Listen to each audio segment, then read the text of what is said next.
Venezuela के दारुल हुकूमत Caracas में आज जोरदार धमाकों की आवाजें सुनी गई। मुख्तलिफ इलाकों में धुएं के बादल भी उठते दिखाई दिए।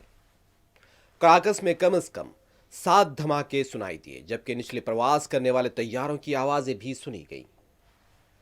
जराये के मुताबिक बड़े फौजी अड्डे के करीब वाक़ जनूबी कराकस का इलाका बिजली से महरूम हो गया। वेनेजुएला के सदर निकोलस के घर को भी निशाना बनाया गया है।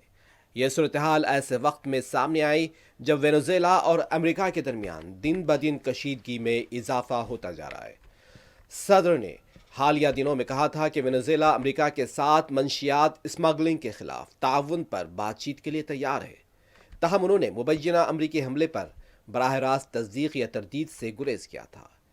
यह हमले अमेरिका की तरफ से किए जाने की इत्तलात है। इससे पहले सदर वेनेजुएला ने एक इंटरव्यू में कहा था कि अमेरिका उनकी हुकूमत गिराना और वेनेजुएला के तेल के ज़खायर तक रसाई हासिल करना चाहता है। उन्होंने ये भी कहा कि वेनेजुएला अमेरिकी सरमायाकारी के लिए तैयार है।